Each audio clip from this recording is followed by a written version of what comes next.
Hey guys, Island Homesteader here. So I did a hive inspection the other day, Wednesday. Today's Friday, June 3rd. And I didn't have time to record it because the weather was bad and I was in a hurry. But what I found out is the nuke and the big hive are both queenless. Not sure why. I think maybe the big hive swarmed and they may not have successfully raised a successor queen, or she may not have been able to get bred. I'm not real sure. But anyway, both of these hives are queenless. So I got on the phone that afternoon and called a queen breeder that I got my 2 packages from last year when I started. And he got queens in the mail for me that afternoon. And I had them yesterday about lunchtime. Poured down rain all day yesterday, so I couldn't do nothing with it. So I came out here today. I'm going to put these two new queens in, these 2 hives. I'm going to rearrange that big hive a little bit while I'm in there, just straighten some things out and probably take that bottom box off. They never have started building any comb on it yet. So I'm just going to get in there and just clean things up a little bit. All right, bring you along as we go. Okay, there's the 2 new queen. Both of them bark with white dots for this year.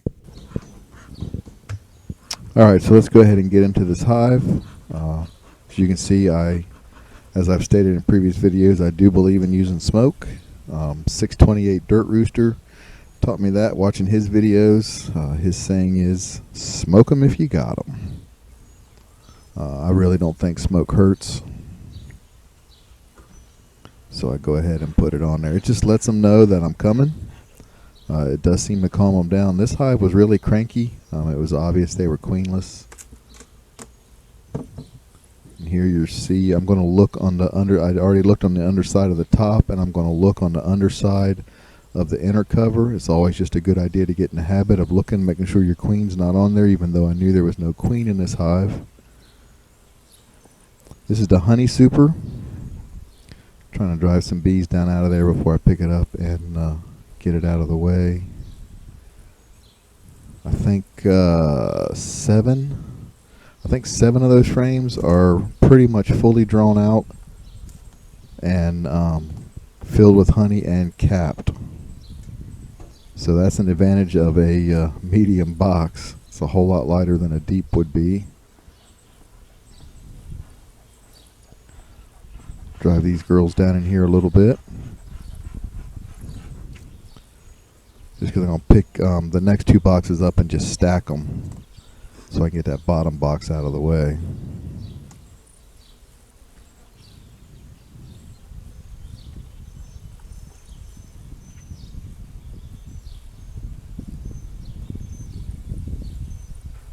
See, there's a fair number of bees. Like I said, I do think this hive has probably swarmed at least once. Because the population does seem to be a little smaller than it was several weeks ago, or a few weeks ago anyway. Alright, this bottom box, I put it on a couple weeks ago, just trying to kind of under super them to see if they needed to expand a brood chamber into it. And obviously, when they lost their queen, there was really no need to expand a brood chamber. They never started to draw out any comb. So we're just going to head and get that box off of there and put it on top as a honey super later if I need it. I don't know why my neighbor is all the time doing an outside project whenever I decide to do a video. He's either pressure washing, running a saw, hammering, or doing something. But anyway, alright, I'm going to start looking through these frames. I'm looking real close for any signs of a queen. I didn't see any here. You see that's an old queen cell that had been in there for a couple of weeks. It was empty. I made sure of it before. I'm going to go ahead and just knock it off of this frame, just to prevent any chance of them trying to use it once that queen comes out. I've looked really close on all these other frames so far, just making sure that there was no sign of a queen, and these frames have just been empty. There's not even hardly any nectar down here in this bottom box. You'll see me maybe a couple of times flick some bees off there and I'll mention this again, but they were a lot crankier than normal. And my bees make a lot of propolis, so I got a lot of propolis on my hands, and when they fly at me hard, they get stuck in it. And there I am blowing one off. All right, so I'm going to knock the bees off of this frame, because this is the frame I'm going to stick the queen cage on. And it just makes it easier to work. And then get the rubber bands on there too without a bunch of bees in the way. Again, going to go ahead and use some smoke. I got a lot of bees in the air here, and like I said, they're cranky. So trying to just calm them down a little bit. I'm going to go ahead and get the queen cage out of the mailer now, and get ready to put her in. Just kind of seeing where on the frame is the best place to put her. I've already pulled the cork out of the candy in, and I put the candy in towards the top of the frame. Some people do it the other way around, but somebody I watched or read said they always put the candy end of the queen cage up. That way, if any of the attendants inside the queen cage die, they won't lay there and block the entrance or the exit as they chew the candy out from the outside. If those attendants in there die with the queen, or even one dies, then it won't block her from being able to get out of the queen cage. So I always put the candy end of the cage up.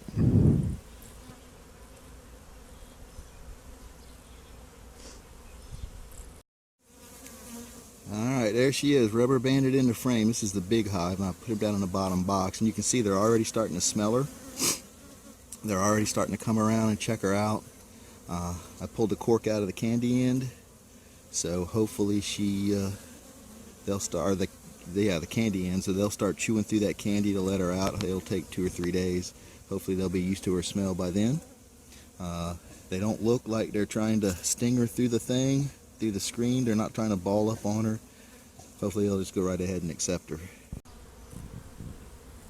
Alright, so at this point we're just going to go ahead and put the hive back together. That's the 5th frame from the inside, or the 5th frame from where I'm standing is the frame I rubber banded her to. Get her in there and start sliding these frames back together and restacking these boxes. Alright. Get the cover back on, the inner cover. And this box still has some bees in it, so I'm just going to put it down here at the front of the hive, and I came back and got it a couple hours later and took it on inside. They all crawled out. It was right before dark. Alright, let's get ready to go into the nuke, and this is where things got a little interesting. It's a 5-frame nuke, medium, just like my regular hives. It's 2 boxes high, but this top box, 5 foundationless frames, and they haven't started drawing out any comb or anything on it. So we're going to do something a little different with that at the end. I use one of these frame holders.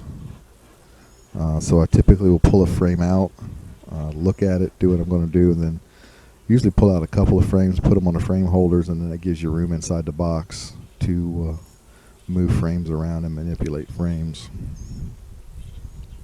So I took this first frame out and really didn't look at it because I was planning on just going to the middle frame to rubber band the cage on, the queen cage on. So I'm just going to pull this frame out, hang it on the frame holder, pull this second frame out, and this is where things started to get interesting. I got the sun behind me here, and I've noticed now on the inside of that frame, that's right, I saw young larva, young brood, open brood. Now what? I'm starting to think. So thoughts started to go through my head. Maybe I've got a laying worker. So these next frame, I really took some time. I tried to find a queen. I never did see her. But I really took some time looking at these frames, trying to see if I could find a queen. Looking at the way the eggs were laid, every one of them was laid right smack dab in the bottom center of the cell. One egg to a cell. So I really didn't think it was a laying worker of any way. Just the way they were laid. And a real good, it wasn't a spotty laying pattern. Frames were full. If they didn't have nectar, honey, or pollen in the cell, she had got an egg in there or open brood.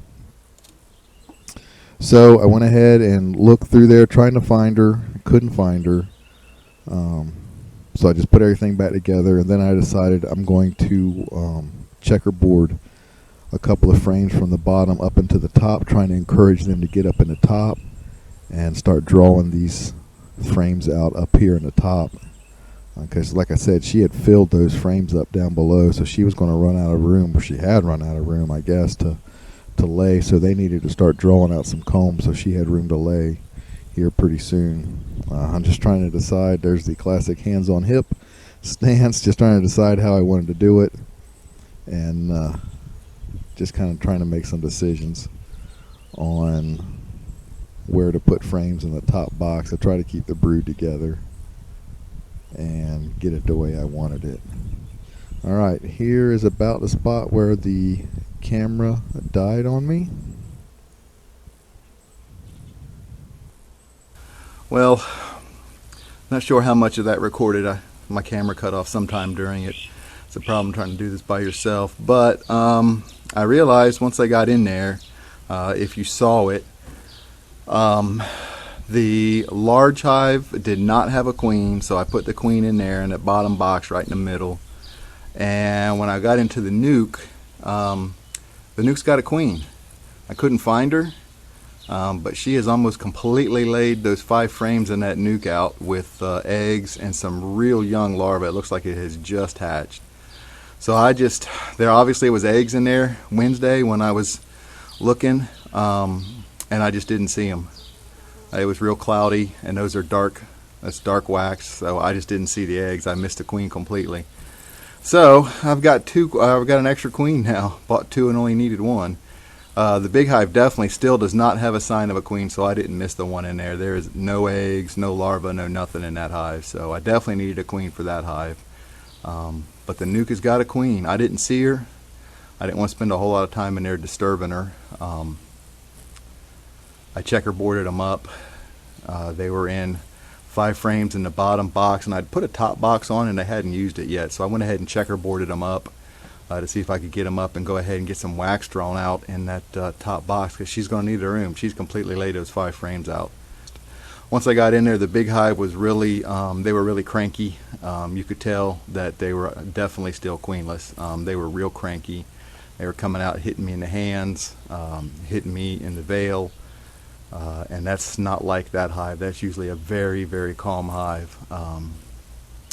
So they were obviously still queenless. So I got the queen in there. She's rubber banded in. Well, let's wait and see what happens. Today's Friday. Depends on the weather. I'll come back either Sunday afternoon or Monday morning and check on her and see if they've got her out, and see if, as long as they're trying to ball up on her or something, I'll let her out if they haven't got her out. And she's got plenty of empty frames in there to get in there and get started on. So, all right, guys, thanks for watching. Sorry that wasn't very educational, but it was educational for me. So I gotta get on a computer now and send an email out to the beekeeping group and see if anybody wants to buy a queen. All right, guys, thanks for watching. As always, comment below. Subscribe, one of several ways. You can click the subscribe button down below the video. You can click the subscribe, the red subscribe box that I'll put up in the top right hand of the video, or in the bottom right hand of the video there's that lighthouse icon. That's a subscribe button too. So if you like what you've seen, subscribe, come along, follow along, leave comments if you see anything I did really bad, or anything I did really right. Thumbs up. And just thanks for watching. God bless.